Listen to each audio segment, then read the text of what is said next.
I am on a mission to beat Ragnaros and craft his hammer Sulfuras. However, there is one big catch. I have to only use gear and items that I craft myself. Using 4 characters, we use as many professions as we can to increase our chances of survival. Last week we reached level 12 on our warrior and level 10 on our rogue, while also leveling up our professions.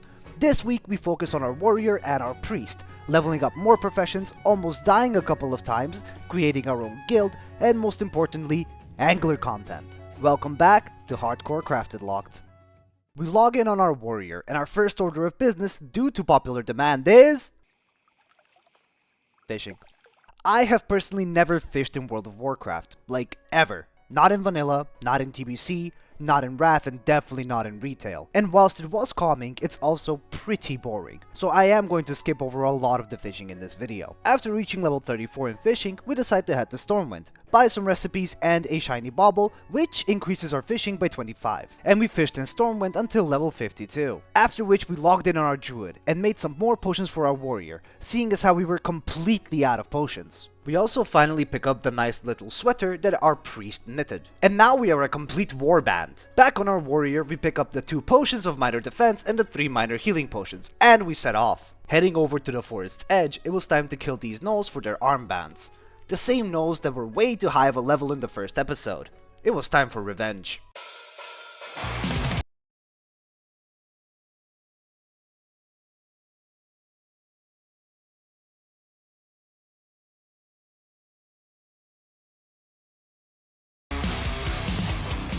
Now that we had our food buff, our potions, our world buff, and our sword sharpened, I thought it was time to kill Hogger at level 12. So after clearing out the surrounding area from mobs, we pull him. We use Rend, Sunder Armor, and Thunderclap immediately, and we keep sundering and using our Heroic Strike. We then use Hamstring to try and gain some more distance from him and Bandage. We get off a single tick and we're back in the fight. We drop below 100 health and decide to use a healing potion, during which some other players decided to help me out. And honestly, I am very thankful to them. I think if it wasn't for them, I may have died right here, and that would have been the end. I definitely need to start being more careful. After thanking my heroes, we turn in all the quests in this area. Back at Goldshire, we vendor some trash and turn in the Hogger kill, getting us to level 13 and a green weapon, which we of course cannot use. After which we decide to head back to Stormwind. A couple of hours later, we log back in and head straight to Ironforge, where we pick up our first few blacksmith quests, which we will do eventually, but right now, we wanted to head on over to Loch Modan. The reason for this is because there's some really easy quests over there, and while we had our world buffs, it would be more beneficial to use this time for questing rather than fishing. One of the quests given to us had us go to the Ironband compound to retrieve a piece of umbral ore, and after killing Captain Beld, we unlock the chest and get the ore. On our way to Loch Modan, we stop by Pilot Hammerfoot, whose comrade has been mauled by a bear named Mangleclaw. Close to his lair, there was a slain adventurer, so we had to be more careful. After killing Mangleclaw, we return to Pilot Hammerfoot and finally reach Loch Modan. We turn in the supplies to Mountaineer Stormpike and accept some quests. Heading down to the Stoutlager Inn, we accept and turn in even more quests. Long story short, we had to kill some boars, spiders, and bears. We also had to take care of the tunnel rats. This is also a cave, and the main rule of hardcore is to not go in caves. Hyperspawn, yada yada. I went in the cave.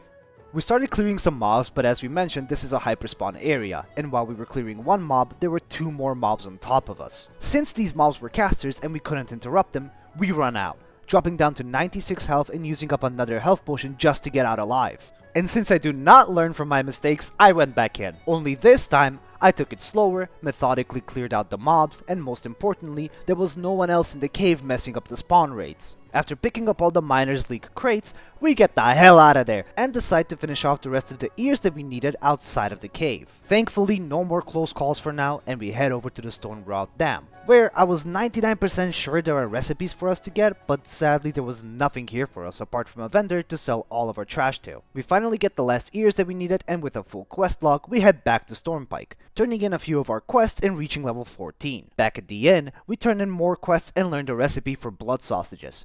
And we take a griffin back to Ironforge to turn in more quests. Also taking the tram back to Stormwind and turning quests in there. I then take a griffin back to Telsamar to do a little bit more questing. This time it was trogs. We had to kill a bunch of them and grab their teeth. Thankfully, we still had the Onyxia buff at this point, so killing them was really easy. Man, the world buffs just ramp up the progression. Once we were done with those quests, we take our Hearthstone back to Stormwind, where we meet up with Together we set up a nice little campfire, cooked up some food, and started fishing. I have always loved the roleplay elements of World of Warcraft, and this little fishing stop we did reinvigorated me. In my opinion, interactions like this are the pillars of vanilla World of Warcraft. Gimme an inspect. Okay, holy crap, he was geared. Now, it's important to note that this man started this challenge about 2 weeks later than me, and he was already a higher level than me and more geared than me, which made me feel, iffy about my current progression. But overall, it was a great time spent, and it wouldn't be angler content without a fishing montage. Once we leveled our fishing to level 115, we decided it's time to venture off again, bidding farewell to our friend for now. We head on over to the bank to deposit some of the fish we gathered and free up some bag space, which, by the way, is starting to be a problem yet again. After which we level our blacksmithing a bit more by crafting some of the belts needed for the first blacksmithing quest named Supplying the Front. We also sent over some linen cloth to our priest and some green items for disenchanting. Now back to blacksmithing quests. The first quest has us crafting 6 copper chain belts and 6 copper axes, so we shift our priority to gathering enough ore to complete both quests. The second quest, named Gearing Redridge, gives us a recipe for the Iron Forge breastplate. This item gives us plus 3 stamina, plus 3 strength, and 198 armor. Absolutely insane. However, in order to wear it, we will need to be level 15. So far, we grinded some quests and reached level 14. We also grinded out fishing to level 115, and now it was time to grind ore to both level our blacksmithing and get us the recipe. Hence why this chapter is called The Endless Grind. At the end of it all, we ended up with 103 copper ore. Surely this would be enough to get everything done, right? We smelt all the copper ore into bars and craft 4 ruined copper belts for the quest. What completely escaped my mind was the fact that we also needed 6 copper axes for the first quest as well, which meant we would need to grind even more copper. So far, we had 6 copper chain belts, 6 copper axes, 4 ruined copper belts, and 3 copper mauls. We went out in the Elven Forest again, grabbed more copper, returned to Stormwind, smelted it, and crafted the last copper maul. Then I decided to walk all the way to Redridge and grab some more copper along the way. Finally reaching Redridge, we accept some quests, and finally turn in the gear requested from us.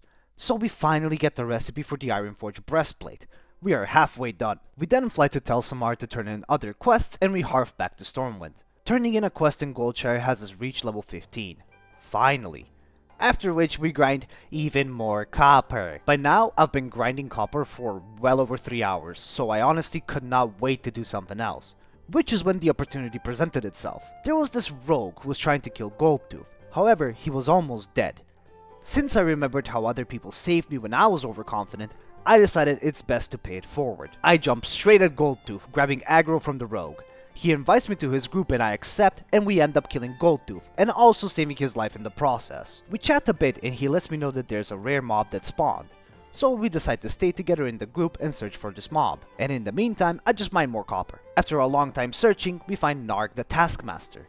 Killing him gets us doo-doo. Nevertheless, I was happy I was able to do something else other than just mining copper, because I ended up mining another 82 copper ore. Add that up with the previous copper grind and it tallies up to 185 copper ore in just this one session. We head back to Stormwind, smelt it all down again into bars, and craft some ruined copper belts to level our blacksmithing to level 95. We also learned a heavy copper broadsword, which for some ungodly, stupid, absurd reason requires medium leather. In order to get medium leather, we would need to skin at the very least level 21 mobs in Ashenvale. And seeing as how our rogue is level 10, this is simply not happening. This means that we would need to figure out a different weapon to craft, because our rusty copper claymore was starting to show cracks. But at least we craft some new bracers, and hey, an upgrade is an upgrade. Now at the Stormwind Bank, we clear up more of our backspace and head towards Westfall. It was time to clear up all the quests in this area. Just kidding, we must first fish! At this point I was still holding out hope that I could maybe get some medium leather from fishing, and luckily there was a floating debris right next to us. So we fish out 2 tightly sealed trunks. Opening them gets us everything but medium leather. We even get 5 light leather, which, while it was nice, it is not what we needed. I decided to fish a bit more and I ended up reaching level 121 in fishing, at which point I decided it's enough.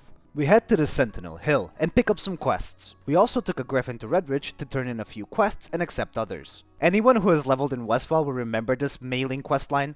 We go from Westfall to Lakeshire, then to Stormwind, and then finally back to Westfall. We kill Flesh Rippers, pick up bags of oats, kill Harvest Golems and Harvest Watchers, and of course the Defias, which leads us to the Furlbrow Pumpkin Farm, where Benny Blaanco resides. In the wardrobe next to him is a pocket watch that we must retrieve. Notice how I do not have world buffs. I decide that I will be fine and I pull them together. I then very quickly realize the error in my ways and make a run for it. We will come back for them though. That pocket watch will be returned. And so, in the meantime, we decide to focus on the other quests, killing Murlocs for their eyes. I am sure that it will be an absolutely amazing steal. Stopping from time to time to level our fishing and to just rest a little bit. Keep in mind that at this point I had been playing for over 6 hours straight. While we were here, it was a good opportunity to kill the gnolls for their paws. Man, this game is just seriously wicked. You kill Murlocs and grab their eyes, you kill gnolls and cut off their paws. These are some next level Stormwind sponsored crimes. We are not the good guys, at least not in Westfall. And so we keep killing gnoll after gnoll until we get all of their paws. After which we shift our focus back to the Westfall stew ingredients, oats and the Defias. We also get a lot of green items, which will be absolutely massive when it comes time to level our priest. I will explain why this is so good later in the video. Heading back to Sentinel Hill, we turn in some quests and finally reach level 16, after which we again harf back to Stormwind. Here, we level up our cooking. We also meet up with our good friend Medic, who has been grinding. I mean, he is level 20 on his priest and he has absolutely amazing gear for that level. By the way, our cooking is now at level 88.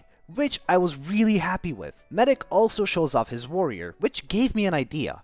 See, I was still using the copper claymore, and seeing his warrior wield an axe piqued my interest. The axe I was referring to is the copper battle axe, which has more damage and gives +3 stamina. I will keep this in mind. We also learned the heavy linen bandage, which restores more health per tick. Also pretty important, as I mentioned, first aid is one of the most important skills to level up, if you want to stay alive in hardcore. Once everything was ready, Medic and I head back to Westfall for a good old 11:30 PM fishing session. World of Warcraft is an immersive, massively multiplayer online game and has nothing that breaks immersion. By the way, later on this happened to Medic. Personally, I would soil my underwear if this happened to me. Now at our fishing spot, I check my slash played, and on my warrior alone, I was at 14 hours and 34 minutes. And our friend Medic over here is at 17 hours. Seeing the level difference between him and I made me realize how unoptimally I am playing this damn game. Anyways, back to angler content.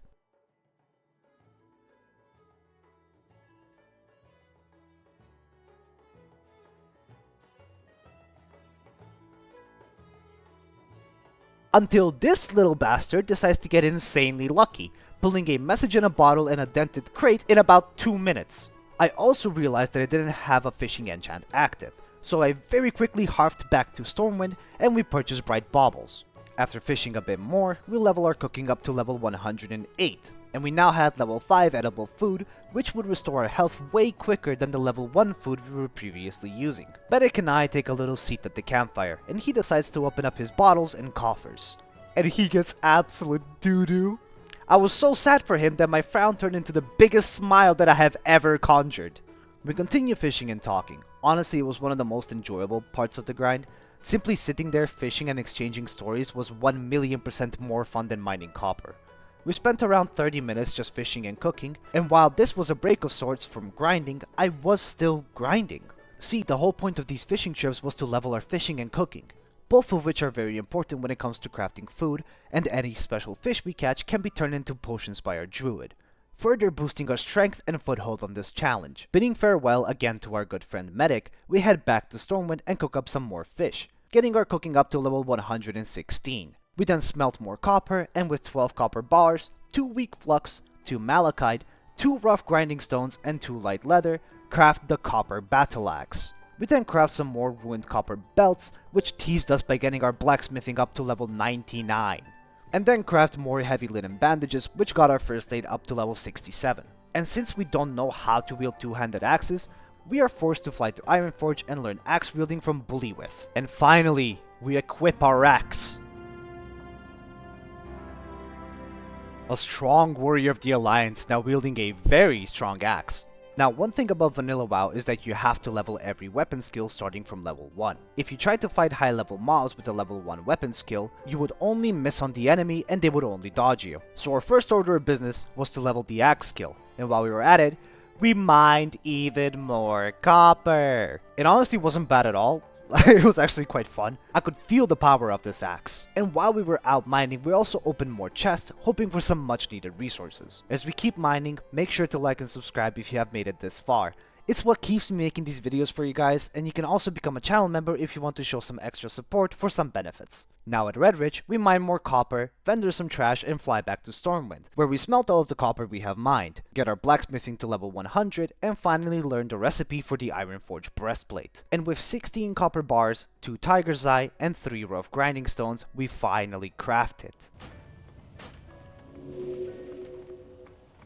That stone effect kicked in at the perfect time, I know. Now for future upgrades, we would need to start mining silver ore and we need bronze bars, which can be made with copper and tin bars. If you thought 300 copper ore was a lot of grinding, just wait until we need to craft our future upgrades. It's going to be painful, but god would it feel amazing once it's done. We also finally trained Journeyman First Aid, which would allow us to craft anti-venom and wool bandages. However, for that we would need to level our first aid to level 80. After crafting more linen bandages, we are only at level 69. Nice. Which meant we need to kill more humanites to level our first aid even more. Back in Westfall, we still had a lot of unfinished business. We still had to kill 16 Harvest Watchers, get that stupid pocket watch, get 11 more bandanas, and get 6 more Gortusk livers. At the Furlbrow Pumpkin Farm, we decided to try our luck again. We had a good amount of rage, and we sent it.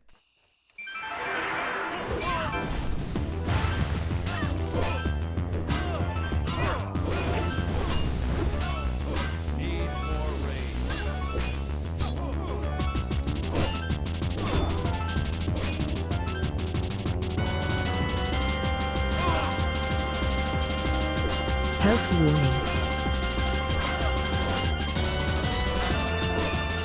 Health warning. 64 HP left, no health potion, couldn't bandage, but the gods smiled upon us this evening. I was literally shaking, I felt my heart drop. But thankfully he de-aggroed at the last second, letting us live another day. Now with his guard down, he was really easy to kill. Barely got us down to 420 HP. He even dropped a bandana for our troubles, and we were finally able to get that stupid pocket watch. Never underestimate this quest. The rest of our questing experience here in Westfall was actually really nice. The Defias dropped their bandanas regularly, we got a couple more greens for our priest, and finished off the whole zone, apart from the Defias messenger, which is important later for the Deadmines. We were even able to grab the compass relatively easily, which made me pretty happy. We then turn in all of our quests and finish off on our warrior at level 16, with just 1 bar of XP away from level 17. Now it was time to focus on our other characters, and I first wanted to focus on our priest. With all the greens we have acquired and all of the cloth that we have sent to her, she can craft a massive piece of gear that priests in general are very dependent on while leveling. On our warrior, we send over more green gear that we have acquired over to our priest. We also send over 10 silver, cause as previously mentioned, our priest is really poor. We pick up the first care package and head back to the tailoring trainer, where we disenchant the gear into strange dust, lesser magic essence, and greater magic essence. We then pick up the rest of the gear and disenchant that as well, bringing our enchanting up to level 16, and stocking up our enchanting materials. The enchanting trainer has the lesser magic wand available for crafting now. Even though you can get it very early on, it is one of the strongest items you can craft on priest for now. So we craft a ruined copper rod, which is necessary for enchanting, and then craft the lesser magic wand. As they say, it's not about the size, it's about how you use it. We then craft our first green armor piece for our priest, the white linen robe. This robe gives us +1 to intellect and makes us look like a proper priest. Gone are the days of our stay in Ironforge as an ordinary citizen. It was now time to show to the world just how powerful we can be. We also craft a lot of bags.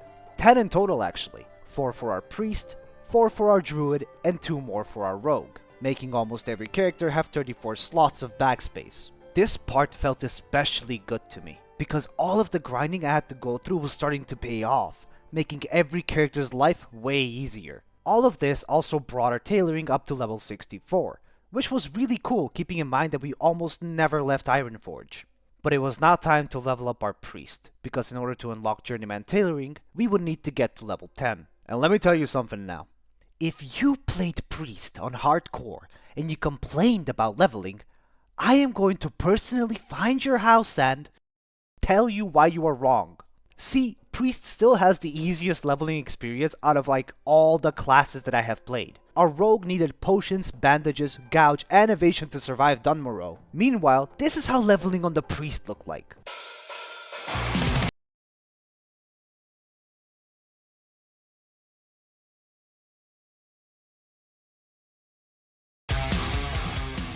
You know what it felt like? It felt like Sisyphus had to carry a pebble instead of a boulder up that damn hill. It felt almost as good as crafting the Ironforge breastplate. All of that hard work paying off, making our lives easier on the other characters, I was on cloud 9. The only close call I had was at the cave. Literally 1 second away from grabbing aggro on this elite Yeti. After turning in even more quests, we finally reach level 10, which unlocks Resurrection, a spell which we simply could never use, so we don't train it. Back at Ironforge, we learn journeyman tailoring and craft a linen bag and some brown linen robes to both level our tailoring and enchanting. The linen bag will go to our rogue, since he is the last character without a full set of linen bags, and the robe we send to our druid, mainly because it's got +1 spirit. This finishes off our priest for now, because in order to continue leveling our professions, we would need more cloth.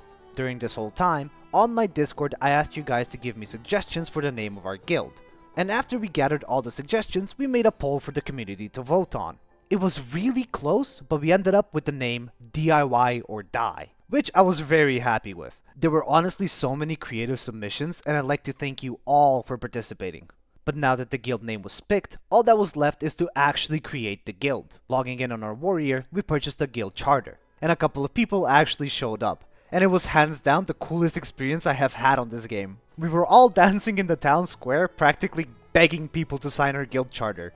And after a very long time, we finally got it signed. And we then turned in our guild charter. That's how DIY or Die was born on the Soulseeker EU anniversary round. If anyone wants to join the guild, make sure to join my Discord and ask for an invite stating your in-game name and whether you are playing on EU or NA. Oh yeah, we also have an NA guild, made possible by another member of our community. So if you are playing on the NA server and want to chat and group with people from our community, make sure that you say that you are on the NA realm. On the Discord, you can also ask questions, hop on voice chat with people, and overall have a great time, so make sure to check it out. Thank you all so much for your help, we honestly have the best community. Now with the guild formed, it was time to level our druid to level 10 as well, which would be the final goal for this episode. In order to make the early level druid questing experience not as bad, we decide to first hop on our rogue, needing 31 light leather to craft a full set of gear for our druid. After a lot, and I mean a lot of grinding, we finally get enough rugged leather scraps and light leather to craft a full set of armor. The armor we decided to craft is the same as our rogue, and once completed, we sent it all over to our druid. We then hop on over to our warrior, and craft our druid a nice little dagger, the same daggers that our rogue is using. And yes, I know druid is not a rogue, but just let me cook for a little bit. Sending that over to our druid and some level 5 food, it was time to finally start playing that damn class. We log in and pick up all the mail from our mailbox, and we equip a couple of pieces that we can wear. I, again, forgot that I need to be level 6 to use the dagger, so the first order of business was to reach level 6. Now let me walk you through my personal hell that is the druid leveling experience. With the amount of damage that we did at level 5, getting to level 6 was not only slow, but also painful. Once we reach level 6, we can train Moonfire, rank 2 of Wrath, Thorns, and Rejuvenation. This spiked our damage significantly, and at this point I thought that getting to level 10 would be a breeze. I was incredibly wrong. Teldrassil as a zone I haven't explored much in vanilla WoW, but my god, it is by far the worst starting zone in the entire game, especially for druid. The early quests are fine, it's not the worst. But there are so many quests where you have to go to a cave, kill a name mob that is guarded by 2 other mobs, which you don't know until you get there, wasting 10 minutes of your life. I literally could not complete that quest unless I wanted to spend 30 minutes somehow taking down each mob one by one, and then killing the name mob, but at that point I'm better off simply grinding mobs for 30 minutes. Everything is far away. Literally every quest has you travel for over 3 to 4 minutes just to even get to the quest area. Another cave quest, only this time with shamans that could heal themselves. Also, I'm very proud of this clip.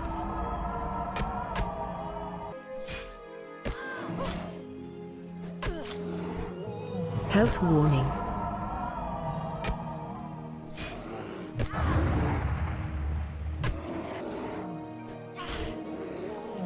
Yeah, I used a health pot to survive it, but still, pretty damn cool from my end.